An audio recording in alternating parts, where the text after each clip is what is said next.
وصال بیان کریں گے۔ حضرت علی وقار سیدنا ابو بکر صدیق رضی اللہ تعالی عنہ آپ کے وصال کا اصل اور حقیقی سبب یہ تھا کہ سرکار دو جہاں صلی اللہ علیہ وسلم کی جدائی کا غم تھا۔ یعنی مصطفیٰ کریم علیہ السلام نے جب ظاہری دنیا سے پردہ فرمایا تو صحابہ کی حالت جو تھی وہ غیر ہو چکی تھی۔ تو بظاہر تو سیدنا ابو بکر صدیق رضی اللہ تعالی عنہ نے ساری امت مصطفیٰ کو دلاسا دیا، لیکن سرکار دو جہاں کے وصال کے بعد سیدنا صدیق اکبر نے فرمایا کہ لوگوں آج ابو بکر کی زندگی کا مقصد جو ہے وہ ختم ہو چکا ہے۔ یعنی آپ فرماتے کہ میں نے جن کے ساتھ ساری زندگی گزار دی ہے، آج مجھے وہ مدنی محبوب خدا کا محبوب مجھے نظر نہیں آتا۔ غلام فریتا اتھے کی وسنا جتھے یار نظر نہ آوے۔ تو سیدنا صدیق اکبر رضی اللہ تعالیٰ عنہ آپ نے اپنی صحت کا خیال رکھنا چھوڑ دیا، جہاں کہ آپ کی جو ہے وہ صحت کمزور ہوتی گئی، حتیٰ کہ آپ کا وصال ہو گیا۔ سیدنا ابو بکر صدیق رضی اللہ تعالیٰ عنہ آخری آپ کے ایام ہیں اور آپ بخار کے اندر مبتلا ہیں، آپ کی بیماری شدت اختیار کرتی چلی جا رہی ہے۔ تو صحابہ نے عرض کی اے مصطفیٰ کریم کے یار غار، اے امیر المومنین، اے سیدنا صدیق اکبر، آپ ہمیں اجازت دیں تو کسی طبیب سے مشورہ نہ کریں، کسی حکیم کو جو ہے وہ چیک نہ کروائیں۔ حکیم سے دوائی لیتے ہیں، طبیب سے مشورہ کرتے ہیں۔ تو سیدنا صدیق اکبر آپ نے فرمایا کہ بھائی میرا یہ جو مرض ہے نا، یہ طبیبوں کے بس کی بات نہیں ہے، میرا علاج کسی بھی دنیا کے حکیم کے پاس میری اس مرض کا علاج نہیں۔ اب صحابہ نے عرض کی کہ عالی جناب یہ سرکار دو جہاں کی سنت ہے، طبیب سے علاج کروانا، طبیب سے مشورہ کرنا، یہ مصطفیٰ کریم کی سنت ہے۔ تو سیدنا ابو بکر صدیق نے مسکرا کے فرمایا اچھا اگر ایسی بات ہے تو پھر میں نے دنیا کے ایک سب سے اچھے اور بہترین حکیم سے مشورہ کر لیا ہے۔ تو صحابہ نے عرض کی کہ بھئی اس حکیم نے کیا کہا ہے؟ تو آپ نے فرمایا انی فعال لما یرید، فرمایا وہ حکیم نے کہا ہے کہ میں جیسے چاہتا ہوں ویسے ہی کرتا ہوں۔ یعنی صحابہ سمجھ کے کہ آپ اللہ کریم کی بات کر رہے ہیں۔ تو حضرت علی وقار ادھر صحابہ کا مجمع ہے، یار غار بستر علالت کے اوپر جو ہے بستر علالت پہ لیٹے ہیں، صحابہ کا مجمع ہے، آپ کے گھر والے اکٹھے ہیں۔ تو اچانک سیدنا صدیق اکبر کی آنکھ لگ گئی۔ جب آنکھ لگی تو تھوڑی دیر کے بعد آپ بیدار ہوئے تو زاروں کی تار رونے لگ پڑے۔ تو صحابہ نے عرض کی کہ اے خلیفۃ المسلمین آپ روئے کیوں ہیں؟ تو آپ نے فرمایا جب میں سویا ہوں تو خواب کے اندر مجھے سرکار دو جہاں کی زیارت ہوئی ہے، اور سرکار دو جہاں کی دائیں طرف بھی ایک بڑا خوبصورت نوجوان تھا اور بائیں طرف بھی ایک بڑا خوبصورت نوجوان تھا، اور سرکار نے مجھے فرمایا کہ اے ابو بکر تجھے ملنے کو بڑا دل کرتا ہے، تو ہمارے پاس کیوں نہیں آتا؟ تو سیدنا صدیق اکبر نے خواب کی حالت میں عرض کی آقا جی تو اللہ کریم کی مرضی ہے۔ تو سرکار نے فرمایا اے ابو بکر آج رات تو ہمارے پاس آ جائے گا، آج رات تو ہمارے پاس آئے گا۔ فرمایا اے ابو بکر یہ میری دائیں طرف اور بائیں طرف دو نوجوان دیکھ رہا ہے؟ عرض کی آقا دیکھ رہا ہوں۔ تو فرمایا یہ دونوں جنت کے اندر تیرے پڑوسی ہوں گے۔ عرض کی آقا یہ ہے کون؟ فرمایا ایک جبریل ہے دوسرا میکائیل ہے۔ تو رات یہ سیدنا صدیق اکبر تو عرض کی کہ آقا مجھے یہ تو ارشاد فرمائے کہ میرے بعد خلافت کا بوجھ کون اٹھائے گا، یہ خلافت کی ذمہ داری کس پہ آئے گی؟ تو سرکار دو جہاں نے فرمایا اے میرے ابو بکر اللہ نے تجھے اجازت دی ہے تو جس کی چاہے ڈیوٹی لگا دے۔ تو سیدنا صدیق اکبر نے عرض کی یا رسول اللہ صلی اللہ علیہ وسلم آپ جب بھی نام لیتے تھے پہلے میرا نام لیتے تھے، پھر اپنے یار عمر ابن خطاب کا نام لیتے تھے، پھر عثمان غنی اور پھر مولا کائنات حیدر کرار کا نام لیا کرتے تھے۔ تو آپ اگر حکم فرمائے تو میں اپنے بعد خلافت کی ڈیوٹی جو ہے وہ عمر ابن خطاب کی نہ لگا دوں؟ میرے کریم آقا نے مسکرا کے فرمایا ابو بکر تیرا فیصلہ ٹھیک ہے، فرمایا امت کے اندر میرا یار عمر ابن خطاب جو ہے وہ بہترین شخص ہے، فرمایا میری امت کے بہترین لوگوں میں سے ایک میرا یار عمر ابن خطاب ہے، فرمایا لہذا اے ابو بکر تیرا فیصلہ ٹھیک ہے۔ تو حضرات سیدنا صدیق اکبر جب بیدار ہوئے تو پھر یہ خواب جو ہے آپ نے سامعین کو سنایا۔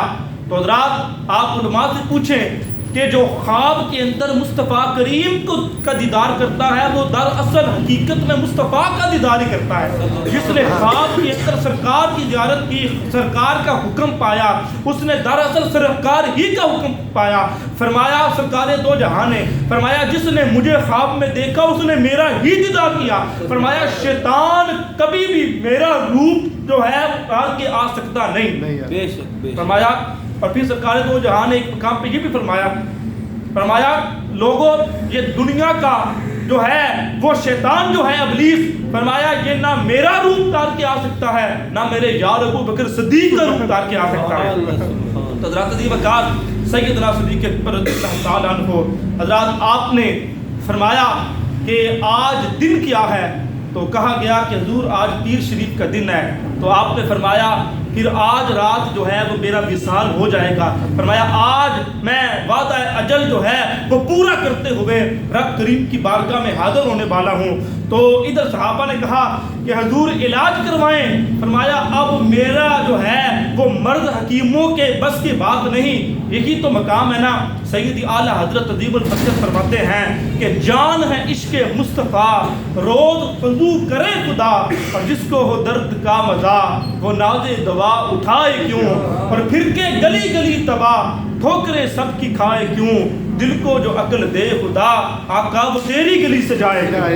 حضرت ادیب کار سیدنا ابو بکر صدیق فرمایا کہ اب اے مصطفیٰ کریم کے صحابہ تم میرا غم نہ کرو، اب میرا وعدہ اجل آنے والا ہے، اب میں جو ہے وہ وفات پانے والا ہوں۔ تو حضرت ادیب کار سیدنا صدیق اکبر نے فرمایا کہ اے میرے مصطفیٰ کریم کے پیارے صحابہ جب میں دنیا سے وفات پا جاؤں تو فرمایا اگر میں رات کو وفات پاؤں تو فرمایا میرے تدفین کے عمل میں جو ہے وہ دیر نہ کرنا، صبح کا انتظار نہ کرنا، فرمایا مجھے رات ہی رات سپرد خاک کر دینا۔ صحابہ نے عرض کی اے پیارے ابو بکر، اے خلیفۃ المسلمین، اے امیر المومنین کیوں؟ فرمایا میرے نزدیک رات بھی وہی مقدم ہے اور دن بھی وہی مقدم ہے جو در مصطفیٰ اور مصطفیٰ کریم کے قرب میں گزرتا ہے۔ فرمایا رات بھی وہی مقدم ہے، دن بھی میرے لیے وہی مبارک اور طیب اور طاہر ہے جو سرکار دو جہاں کے قرب میں گزر جاتا ہے۔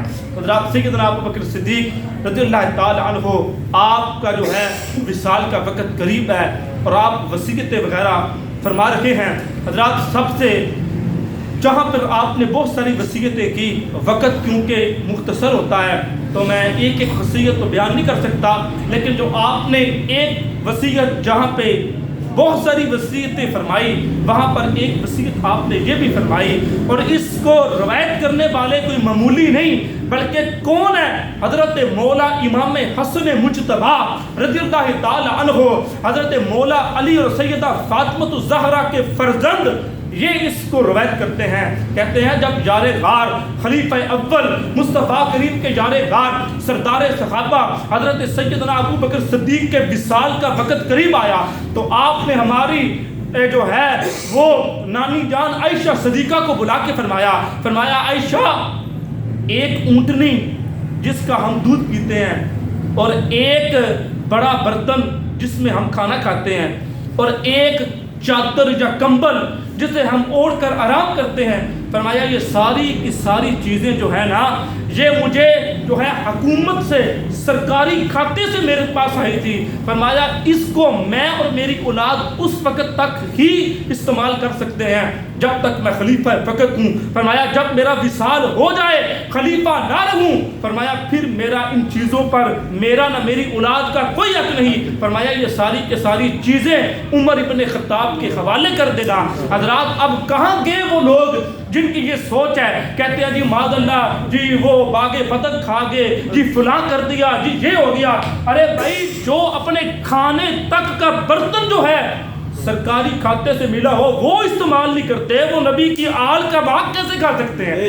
تو حضرات اس سے پتہ چلتا ہے یہ ایک مرفوضہ ہے، یہ ایک جو ہے من گھڑت بات ہے جو لوگوں کو امت کو سنا کے جو ہے وہ امت کو گمراہ کیا جا رہا ہے۔ حضرات اس کا حقیقت سے کوئی تعلق نہیں، بلکہ مصطفیٰ کریم کے صحابہ تو وہ ہیں کہ جنہوں نے اہل بیت کی محبت کا حق ادا کر دیا، اور انہوں نے کہا کہ یہ مصطفیٰ کریم کی اہل بیت جن سے سرکار نے محبت اور محبت کا حکم دیا ہے، تو صحابہ وہ ہیں کہ جو مصطفیٰ کریم کی آل سے اسی طرح محبت کرتے ہیں کہ جس طرح سرکار دو جہاں نے محبت کرنے کا حکم دیا ہے۔ سبحان اللہ۔ حضرات سیدنا صدیق اکبر رضی اللہ تعالی عنہ، حضرات ادھر آپ کے وصال کا وقت قریب ہے، اب سیدنا ابوبکر صدیق جو ہے وہ بستر عدالت پہ ہیں، جب سیدنا صدیق اکبر رضی اللہ تعالی عنہ ادھر آپ نے فرمایا کہ اے بیٹی عائشہ، عرض کی ابا جان حکم ہو، فرمایا ذرا یہ تو بتاؤ کہ مصطفیٰ کریم علیہ السلام کو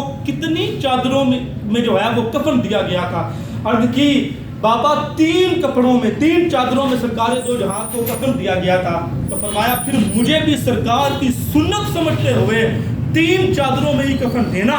فرمایا یہ ہاتھ لگا کے فرمایا ایک یہ چادر اور 2 چادریں اور شامل کر کے مجھے جو ہے وہ کفن دے دینا۔ تو سیدہ عائشہ صدیقہ نے عرض کی کہ اے بابا آپ مسلمانوں کے امیر المومنین ہیں اور مصطفیٰ کریم کے پہلے خلیفہ ہیں، لہذا آپ کے ہاں ہمارے ہاں کوئی کفنوں کی کمی ہے؟ ہم آپ کو جو ہے نیا اور اعلیٰ کفن پہنا کے اللہ کے حضور پیش کریں گے۔ تو سیدنا ابوبکر صدیق نے فرمایا بیٹی عائشہ یاد رکھنا میرے سے زیادہ نئے کپڑے کسی سرکار کی امت کے غریب آدمی کو زیادہ ضرورت ہوگی، لہذا نئے کپڑے اسے پہنا دیے جائیں، مجھے پرانے کپڑوں میں کفن دے دیا جائے۔ فرمایا عائشہ یاد رکھنا کفن چاہے لاکھوں کا بھی ہو، اگر عمل اچھے نہ ہوئے تو کوئی فائدہ نہیں ہوگا۔ فرمایا کفن اگر پھٹی کوری کا بھی ہوا، اگر عمل اچھے ہوئے تو رب کریم جنتی لباس عطا فرما دے۔ حضرات سیدنا صدیق اکبر رضی اللہ تعالیٰ عنہ پھر آپ نے یوں چاروں طرف دیکھا اور آخری کلام آپ نے یہ ارشاد فرمایا، اللہ کے حضور ہاتھ اٹھا کر دعا کی، اور دعا کیا کرتے ہیں؟ عرض کی یا الہ العالمین مجھے مسلمانوں کے اندر وفات دے کے مجھے اپنے نیک بندوں میں شامل کر لے۔ یہ آپ نے آخری کھچکی لی اور روح قبض انصری سے پرواز کر گئی۔ ان للہ و انا الیہ راجعون۔ میاں صاحب فرماتے ہیں لے او یار حوالے رب دے تے میلے سی 4 دنوں دے تے پھر اس دن عید مبارک ہو سی جس دن پھر ملیں گے۔ حضرات عزیزکار جب یار غار سیدنا ابوبکر صدیق کا وصال ہوا، حضرات صحابہ کی حالت اسی طرح ہی تھی جس طرح وصال مصطفیٰ پہ تھی، جس طرح صحابہ مصطفیٰ کریم کے غم میں نڈال تھے، اسی طرح نائب رسول جانشین مصطفیٰ سیدنا ابوبکر صدیق کے غم میں بھی اسی طرح صحابہ نڈال تھے۔ حضرات مکے مدینے کے جو ہے وہ یتیم جو ہے وہ زاروں قطار روئے، کہنے لگے آج ہمارے سر پہ دست شفقت رکھنے والا چلا گیا، اور مدینے کی وہ بیوہ عورتیں جو ہے وہ بڑا روئی۔ انہوں نے کہا کہ آج جس کے دم قدم سے ہمارے چولہے چلتے تھے، جس کے دم قدم سے ہمارے بچے پلتے تھے، جس نے خلافت مصطفیٰ کا حق ادا کر دیا، آج وہ مصطفیٰ کریم کا دیوانہ دنیا سے چلا گیا ہے۔ حضرات وقار جب سیدنا صدیق اکبر رضی اللہ تعالی عنہ کا جو ہے وصال ہو گیا تو حضرات پھر تعزیتوں کا سلسلہ شروع ہوا۔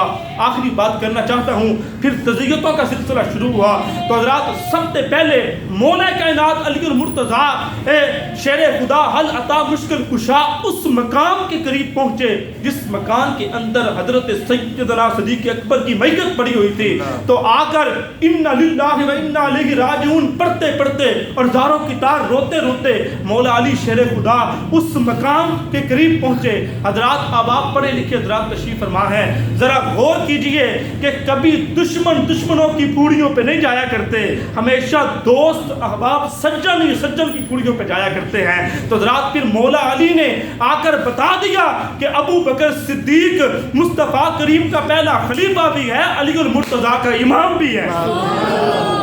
میں ابو بکر کو حق بھی مانتا ہوں, اپنا امام بھی مانتا ہوں, مسلمانوں کا امیر المومنین بھی مانتا ہوں. حضرات سیدنا ابو بکر صدیق کے اس میت کے اوپر آ کر جب مولا کائنات علی المرتضیٰ شیر خدا ساتھ روتے ہیں زاروں کی طرح, اور ساتھ جو ہے وہ آپ جو ہے وہ کلام کرتے جاتے ہیں, کہ فرماتے کیا ہیں کہ اے مصطفیٰ کریم کے پیارے یار ابو بکر, تیری کیا بات تھی, تو نے مصطفیٰ کریم کی خلافت کا حق ادا کیا.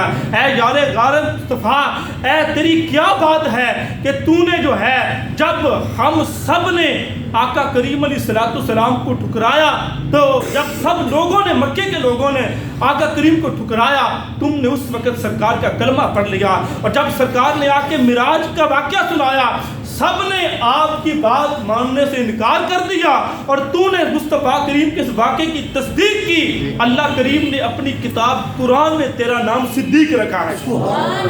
حضرات مولا کائنات علی المرتضیٰ شیر خدا ساتھ جو ہے وہ باتیں کرتے ہیں اور ساتھ زاروں کے تار روتے ہیں, اور پھر کہتے ہیں کہ اے مصطفیٰ کریم کے پیارے دیوانے ابو بکر, تیرے جانے کا غم تو بڑا ہے, لیکن ایک بات کی خوشی بھی ہے. خوشی اس بات کی ہے کہ جس محبوب کے ساتھ تو نے ساری زندگی گزاری ہے, اللہ نے تجھے تیرے یار کے ساتھ ملا دیا ہے. حضرات عجیب کہا پھر آپ کی تدفین کی بات شروع ہوئی کہ سیدنا ابو بکر صدیق کو دفن کہاں پہ کیا جائے. تو حضرات کسی نے کہا فلاں جگہ پہ کیا جائے, کسی نے کہا فلاں جگہ پہ کیا جائے. تو حضرات ام المومنین سیدہ عائشہ صدیقہ نے فرمایا کہ لوگوں آج بات میری مانی جائے گی, میرے ابا جان کو میرے حجرے کے اندر سرکار دو جہاں کے پہلو میں دفن کیا جائے گا. بلکہ ایک الریاض النظرہ میں یہ بات موجود ہے کہ ام المومنین سیدہ عائشہ صدیقہ نے ایک دن خواب دیکھا, ایک رات, تو خواب کی تعبیر پوچھنے کے لیے اپنے باپ ابو بکر صدیق کی بارگاہ میں آئی. تو کہا کہ اے ابا جان, میں نے خواب دیکھا ہے کہ آسمان سے 3 چاند میرے جو ہے وہ گھر کے اندر آ چکے ہیں. تو سرکار سیدنا ابو بکر صدیق آپ خواب کا تعبیر کا علم رکھتے تھے. تو فرمایا عائشہ, امت کے اس دنیا کے 3 بہترین اور اعلیٰ شخصوں کی قبریں جو ہے وہ تیرے جو ہے وہ حجرے میں بننے والی ہیں. تو جب سرکار دو جہاں کا وصال ہوا تو سرکار دو جہاں کی قبریں انور وہاں پر بنی. تو فرمایا عائشہ, ابو بکر صدیق نے فرمایا عائشہ تیرے خواب کا ایک حصہ پورا ہو چکا ہے. تو حضرات ام المومنین سیدہ عائشہ صدیقہ نے فرمایا کہ میرے والد کریم کو جو ہے وہ جو ہے سرکار کے پہلو میں دفن کیا جائے. حضرات دوسری روایت یہ ہے الخصائص الکبریٰ کے اندر, اور علامہ ابن عساکر نے بھی اس حدیث جو ہے وہ روایت کو نقل کیا ہے کہ سیدنا مولا کائنات علی المرتضیٰ شیر خدا فرماتے ہیں کہ سیدنا ابو بکر صدیق نے اپنے آخری ایام کے قریب فرمایا جب آپ علیل تھے تو مجھے آپ نے بلایا اور اپنے سرانے کی طرف بٹھا کے فرمایا اے علی, جب میں انتقال کر جاؤں تو مجھے تو غسل دینا, انہی ہاتھوں سے غسل دینا جنہی ہاتھوں سے تم نے رسول اللہ صلی اللہ علیہ وسلم کو غسل دیا تھا. تو پھر سرکار پھر میرا جنازہ اٹھا کر اور مصطفیٰ کریم کے روضے پہ جا کے رکھ دینا, اور سرکار کی بارگاہ میں عرض کرنا کہ یا رسول اللہ صلی اللہ علیہ وسلم, جس نے ساری زندگی آپ کے ساتھ گزاری ہے, آج وہ آپ کا یار غار آیا ہے, اگر اندر سے دروازہ کھل جائے تو پھر میدان کے اندر گنبد خضرا میں دفن کرنا, اور اگر دروازہ نہ کھلے تو پھر جنت البقیع میں دفن کرنا. حضرات سیدنا مولا کائنات علی المرتضیٰ شیر خدا فرماتے ہیں جب سیدنا صدیق اکبر کو نہلا کے غسل دے کے اور آپ کا جسم میں اطہر اسی چارپائی پہ رکھا گیا جس چارپائی پہ آقا کریم آرام فرمایا کرتے تھے, جس جس چارپائی سے آقا کریم کا جسم نبوت جو ہے وہ مست تھا، اس چارپائی پہ سیدنا صدیق اکبر کے جسم اکبر کو رکھا گیا. پھر جب جنازہ اٹھایا گیا تو پھر عالم کیا تھا کہ عاشق کا جنازہ ہے ذرا دھوم سے نکلے، محبوب کی گلی میں ذرا گھوم کے نکلے. تو پھر سرکار دو جہاں کے روضے کے قریب آ کر مولا علی شیر خدا بیان فرماتے ہیں کہ سرکار کے روضے کے قریب آ کر جنازہ رکھ دیا گیا اور آواز دی، یا رسول اللہ صلی اللہ علیہ وسلم، آج آپ کا یار غار آیا ہے اور آپ کے حجرے میں، آپ کے گنبد خضرا میں دفن ہونے کی اجازت چاہتا ہے. تو مولا علی شیر خدا فرماتے ہیں کہ میں نے اپنی آنکھوں سے دیکھا کہ مصطفیٰ کریم کے گنبد خضرا کا دروازہ خود بخود کھل گیا اور کوئی کہنے والا کہہ رہا تھا ادخلوا الحبیب علی الحبیب. فرمایا یار کو یار کے قریب لے آؤ، حبیب کو حبیب سے ملا دو. تو پھر جڑے حیات نبی دے خین منکر دسو کون روزے وچوں بولے آسی جے نبی پیارا مر گیا کس نے کنڈا کھولے آسی. حضرات پھر پتہ چلا کہ با عقیدہ وہی سچا ہے جو بریلی کے امام پہ سچا ہے، جنہوں نے بات ہی ختم کر دی. اعلیٰ حضرت فرماتے ہیں تو زندہ ہے واللہ، تو زندہ ہے واللہ، میری چشم عالم سے چھپ جانے والے تاجدار گولڑا خواجہ پیر نصیر الدین نصیر فرماتے ہیں یہ نجدی منافق یہ گندہ ہے واللہ، غلاظت کا بلکہ پلندہ ہے واللہ، جو مردہ کہے تجھ کو وہ مردہ ہے واللہ، تو زندہ ہے واللہ، تو زندہ ہے واللہ، میری چشم عالم سے چھپ جانے والے.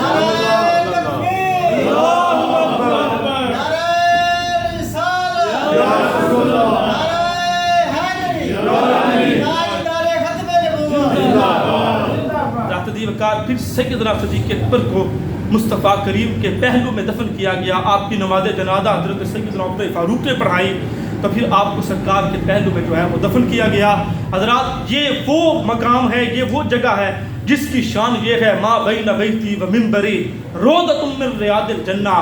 حضرات پھر مجھے کہنے دیں کہ کل قیامت کا دن ہوگا تو پھر کوئی شخص جو ہے وہ پاکستان سے اٹھے گا تو اٹھ کے جنت میں جائے گا، کوئی شخص جو ہے وہ احد کی زمین سے اٹھے گا تو اٹھ کے جنت میں جائے گا، کوئی بدر کی زمین سے اٹھے گا اٹھ کے جنت میں جائے گا، کوئی جو ہے وہ کربلا کی زمین سے اٹھے گا تو اٹھ کے جنت میں جائے گا.